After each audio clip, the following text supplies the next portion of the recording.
início eu acreditei que o Lula fosse uma personagem que realmente pudesse mudar a cara do Brasil. Eu acho que não, essa ilusão não foi só da minha parte, foi de muita gente, e que foi o que levou o Lula ao poder. Mas eu comecei a notar que a partir de um determinado momento, porque eu fui candidato a vice-governador com o Lula candidato a governador. Então pude conhecer o Lula bem de perto, nessa ocasião. E normalmente depois, quando ele foi derrotado, que ele ficou 30 dias na minha casa para curar as feridas, assim, de uma campanha que não o levou ao poder. Mas eu não tinha essa ideia do Lula de que ele queria o poder para se completar. Não tinha, realmente. Isso começou depois que o Lula se engajou com determinadas pessoas que, na verdade, não buscavam o ideal primeiro. Quer dizer, ele não tinha esse ideal. Eu chego a essa conclusão. Ele nunca foi o pai dos pobres. Ele quis ser, vamos dizer assim, tutelar os pobres, que é outra coisa completamente diferente. E através dessa tutela atingiu o poder. O Lula conhecia o Lula morava numa casa que não tinha 40 metros quadrados de área. E hoje é um homem dos homens, ele e os filhos, mais ricos do Brasil. Quer dizer, como é que surgiu essa fortuna? É isso que o povo também pergunta. Pois é, mas pergunta, mas fica na pergunta, como eu também fico na pergunta. Porque quando você procura fazer o combate contra a corrupção, eu acho que é fundamental, é saber onde é que estão as grandes fortunas e como é que essas grandes fortunas surgiram. E não há essa vontade, por parte da sociedade brasileira de chegar a conclusões a respeito das grandes fortunas que se originaram do quê?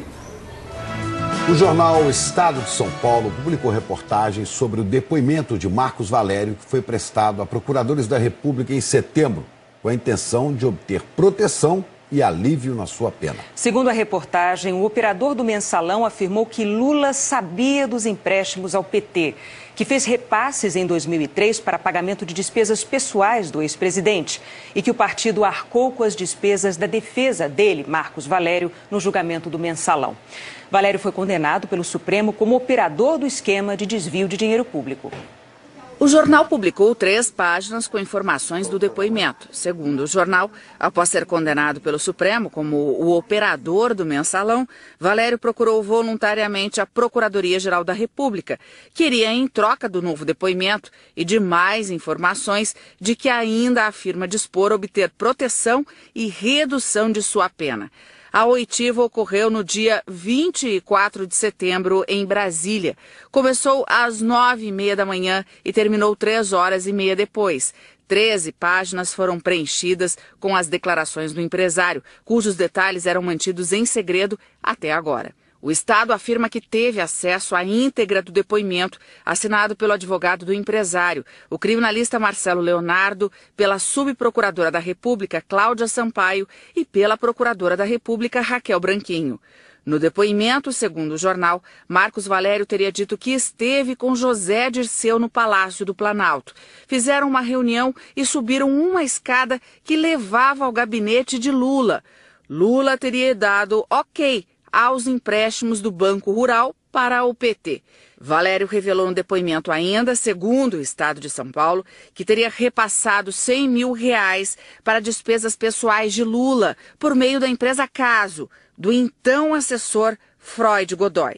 A CPI dos Correios, conhecida como CPI do Mensalão, comprovou o recebimento de depósito de R$ 98.500 de Marcos Valério para a empresa Caso, segundo a reportagem do jornal. A reportagem afirma ainda que no depoimento, Marcos Valério teria dito que o presidente Lula e o ex-ministro Antônio Palocci teriam feito gestões junto à Portugal Telecom para que a empresa repassasse R$7 milhões ao PT.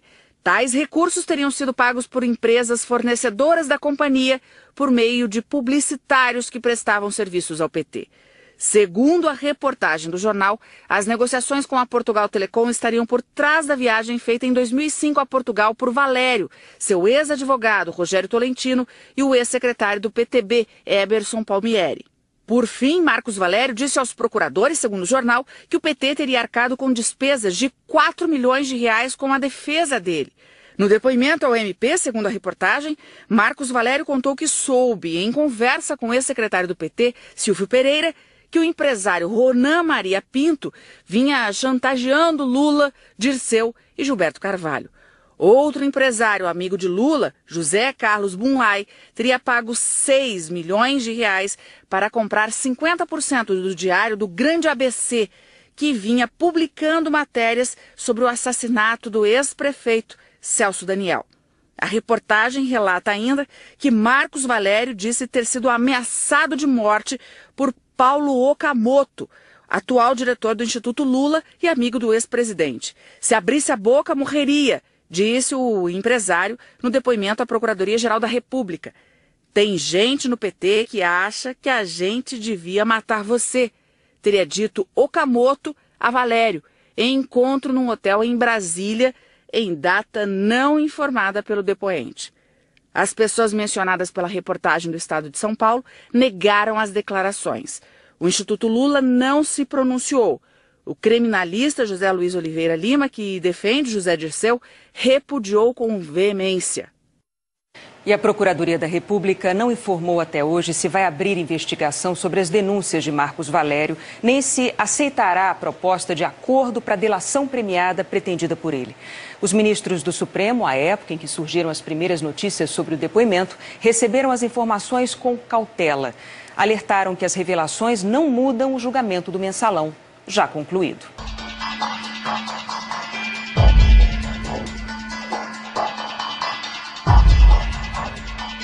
A Polícia Federal hoje, ela foi toda aparelhada, mas para ir atrás de pessoas como eu. Como nós. Como nós, né? E é uma polícia que foi criada isenta de governo. Ela deveria trabalhar em prol da sociedade. Mas ela trabalha pró-governo. Quer dizer, o que interessa, por exemplo, hoje a Dilma, ela faz. Quer dizer, se você está começando a aparecer em público, eles vão buscar uma coisinha qualquer na sua vida para desfazer, né, a sua popularidade. Né? Eu acho que não é o caso do Demóstenes Torres, né, mas é um bom exemplo. Né? Um homem que lutou pelas coisas corretas e tal, e que você descobre que ele, na verdade, não era nada disso. Né? Que ele tinha uma dupla existência. Isso vamos dizer assim, hoje em dia no Brasil todo mundo procura ganhar dinheiro, né? Então a coisa fica muito difícil de você encaminhar no sentido de uma busca de uma igualdade social.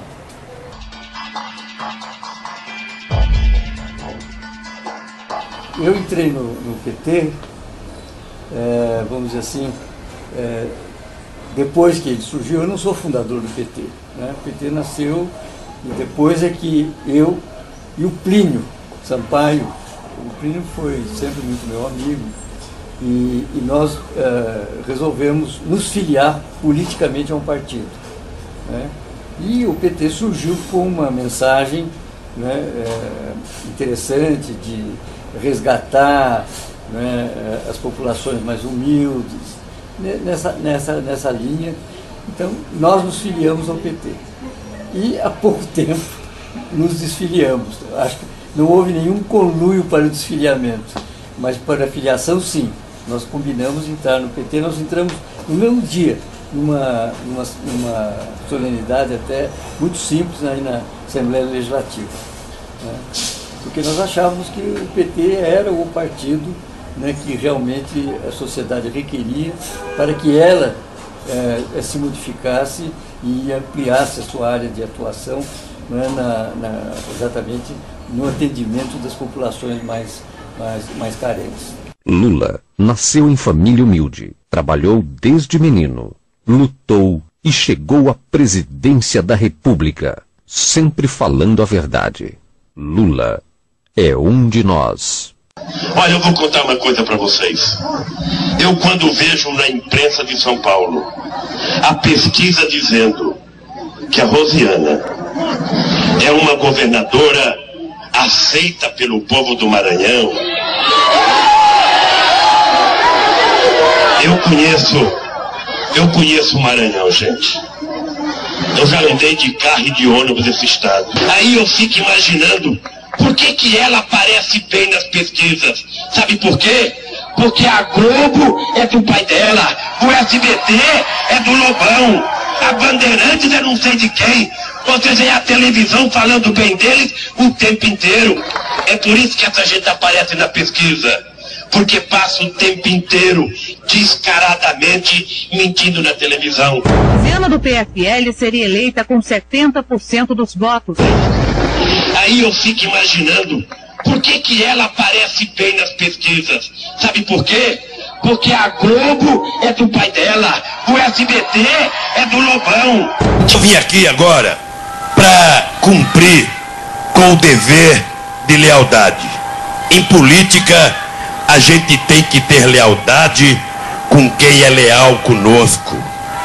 E essa mulher foi leal comigo desde a campanha de 2002. Tenho a convicção e quero dizer para vocês que essa companheira aqui, que em todos os momentos difíceis se colocou do meu lado, na minha defesa, enquanto outros atacavam predas com muita facilidade, porque é fácil atacar pedra, é fácil fazer julgamento precipitado.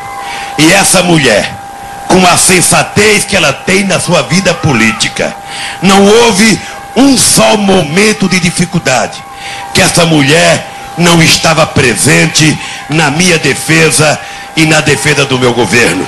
É por isso, meus companheiros e minhas companheiras, que eu quero terminar dizendo a vocês: essa companheira eleita governadora do estado, como vai ser?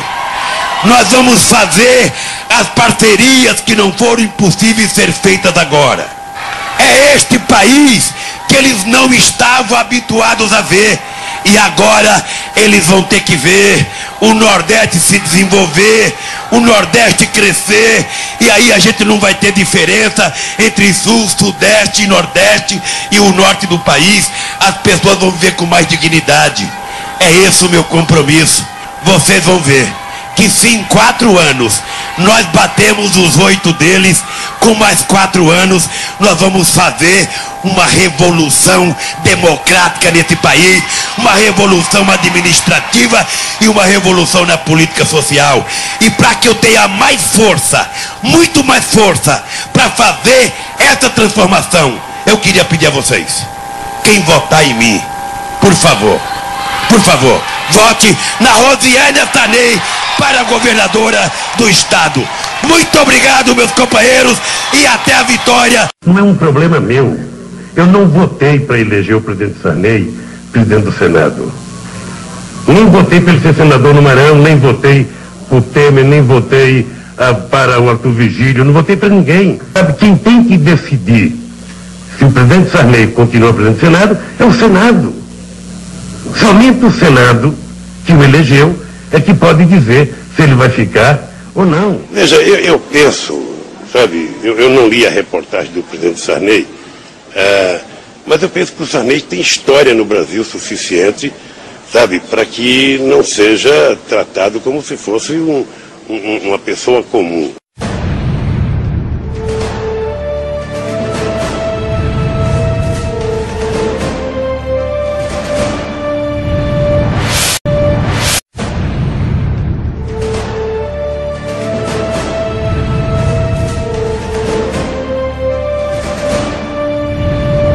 Com a chegada do PT no poder, a esquerda do Brasil se endireitou. É mais ou menos isso. Eu acho que esse endireitamento já veio um pouco antes, né? Quando as campanhas eleitorais, né, levaram, né, que não foi na primeira campanha que o Lula se elegeu, né, várias candidaturas que levaram à presidência da República, né? Eu acho que por aí já começou a haver como é que se diz, um entendimento diferente daquele que deu origem ao partido. Mas já não era mais um partido para uma finalidade. Era um partido que tinha uma finalidade em si próprio, que era de se completar como aconteceu e vem acontecendo até hoje.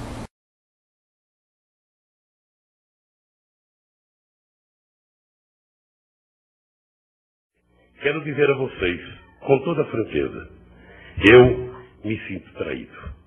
Traído por práticas inaceitáveis, das quais nunca tive conhecimento. Por ser o primeiro mandatário da nação, tenho o dever de zelar pelo Estado de Direito. O Brasil tem instituições democráticas sólidas. O Congresso está cumprindo com sua parte. O Judiciário está cumprindo com a parte dele. Meu governo, com as ações da Polícia Federal, está investigando a fundo todas as denúncias. Determinei desde o início que ninguém fosse poupado. Pertença ao meu partido ou não, seja aliado ou da oposição, não tenho nenhuma vergonha de dizer ao povo brasileiro que nós temos que pedir desculpas. O PT tem que pedir desculpas. O governo, onde errou, tem que pedir desculpas. Porque o povo brasileiro, que tem esperança, que acredita no Brasil e que sonha com o Brasil, com economia forte, com crescimento econômico e distribuição de renda, não pode, em momento algum, estar satisfeito com a situação que o nosso país está vivendo. Eu me desfiliei do PT exatamente por esse motivo. Porque eu achei que o PT não estava, não é o PT, as pessoas que dominaram o PT não estavam atuando no sentido de buscar uma nova sociedade brasileira, né, fora dos parâmetros da corrupção. Uma sociedade mais justa. O PT é um partido como qualquer outro hoje, que todos os partidos buscam o poder para ganhar dinheiro. O ex-presidente Lula e um velho rival político, Paulo Maluf, apertam as mãos em apoio ao pré-candidato do PT à Prefeitura de São Paulo. O encontro foi hoje na casa de Maluf. Lula e Maluf pareciam à vontade ao posar para os fotógrafos ao lado de Fernando Haddad. Mas há um claro mal-estar dentro da coligação. A candidata a vice na chapa de Haddad, Luísa Erundina, não participou do encontro e já disse que não se sentiria confortável ao lado do ex-adversário. Há rumores de que poderia deixar a candidatura. Para Maluf, os tempos mudaram. Nós queremos um governo eficiente. Não tem mais no mundo esquerda e direita. E eu acho que os graves problemas de São Paulo só serão resolvidos com uma parceria entre Prefeitura de São Paulo, Prefeito de São Paulo e Presidente da República. Na questão do PT chegar ao poder do Brasil e ter se endireitado, ter traído a filosofia do partido, né? O senhor se sente traído também, assim como muitos brasileiros se sentem por terem votado no PT, e hoje a gente vê esse estreitamento do PT com as Farc da vida, com os banqueiros que lucram mais de 550% num só governo do Lula. Olha, eu não diria que eu me sinto traído, né? Porque eu acho que essa trajetória dos partidos políticos no Brasil é mais ou menos a mesma, né? Todos eles começam, né, buscando um ideal um ideal socialista e no final acabam, né, se completando, né, à custa daqueles que acreditaram, né, no partido. Lamentavelmente, a ganância, a vontade de roubar, a vontade de praticar corrupção fez com que o Collor jogasse o sonho de milhões de brasileiros por terra. E ao invés de construir um governo, construir uma quadrilha como ele construiu, me dá pena porque deve haver qualquer sintoma de debilidade no funcionamento do cérebro do Collor. O presidente elogiou os senadores Fernando Collor de Mello e Renan Calheiros e disse que os dois dão sustentação ao governo. Senador Fernando Collor de Mello, e eu quero aqui fazer justiça ao comportamento do senador Collor e do senador Renan, que tem dado uma sustentação muito grande aos trabalhos do governo no Senado.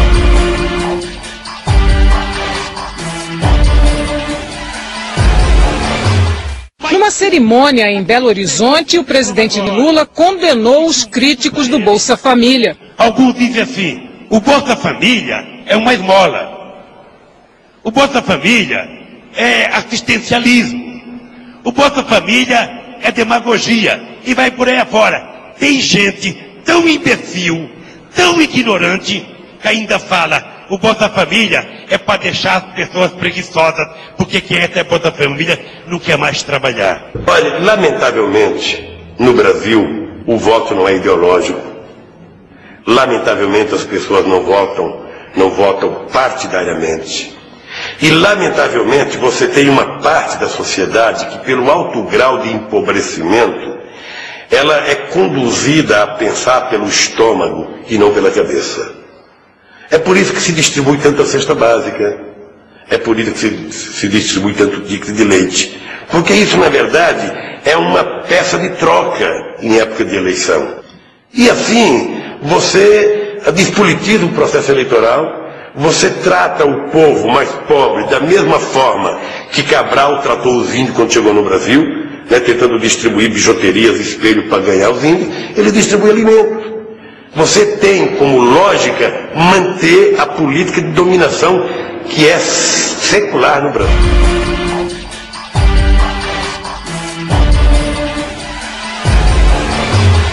A Bolsa Família, que começou com o Fernando Henrique, que foi a criadora, a doutora Ruth Cardoso, e hoje se transformou na maior compra eleitoral de votos. Pois é, exatamente. Eu me lembro a respeito disso, que quando eu ainda estava no PT e quando eu tinha diálogo com figuras do PT, eu perguntei para o José Dirceu, e essa é a questão da Bolsa Família? Isso é para a gente tomar conta do poder. Temos que nos orgulhar de Vossa Excelência. E eu quero dizer, infelizmente, que eu tenho que me envergonhar daquilo que o meu partido fez. O Partido dos Trabalhadores hoje rasgou a página fundamental da sua Constituição, que é a ética. Pegou a folha da ética e jogou no lixo. Tem que buscar uma outra bandeira que não vai existir, porque a ética é o anjo protetor da sociedade, da humanidade.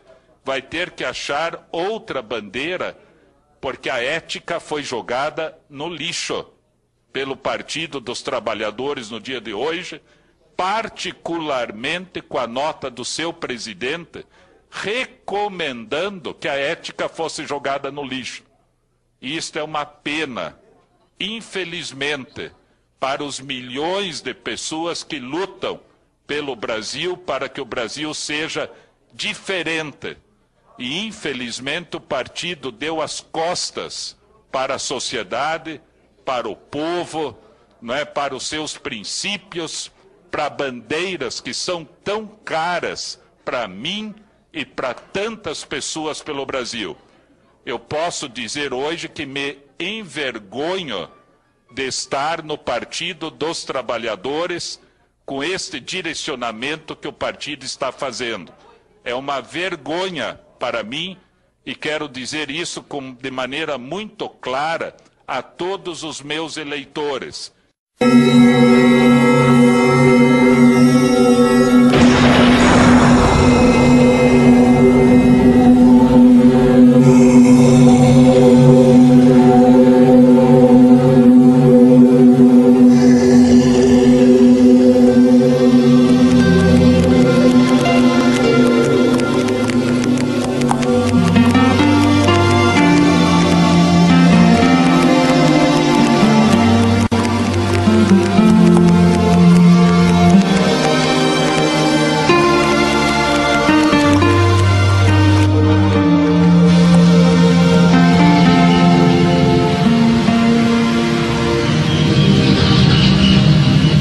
Ou a gente acaba com eles, ou eles acabam com o Brasil. Show Corrupção. Uma campanha dos brasileiros contra os ratos do PT.